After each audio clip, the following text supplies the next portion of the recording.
my attempt was essentially to ask. I'm looking at stuff to make it interesting, right? So same thing with the world building and the setting. I'm trying to take all the stuff that's fun, the archetypical knights and elves and dwarves, and then do a thing that's interesting. Not necessarily subvert, but rather just do something that doesn't feel boring to me.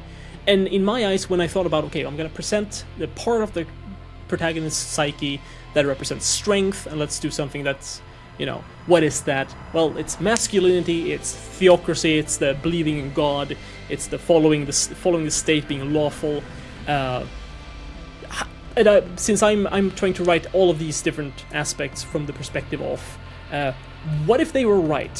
What if they are fundamentally not necessarily good, but what if they were right? What if the person inside of Ragn actually is trying to struggle between these different ideals, including stuff like capitalism, left-leaning stuff, wanting to be, super guttural and just instinctual, hedonistic, basically, and also being completely sociopathic and just saying whatever you have to in order for the drama to make stat, people love you. Charisma, yes. Or not drama, charisma.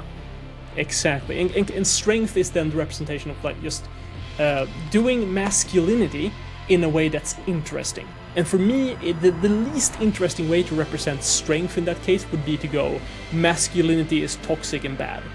The most interesting thing would be to go, hey, all of these things that we sort of see as both fascist and also masculine negativity, toxic masculinity, how do we represent that in a way that's, first of all, you have to step through those things in order to get to the point, but how do we represent masculinity in a way that's actually good?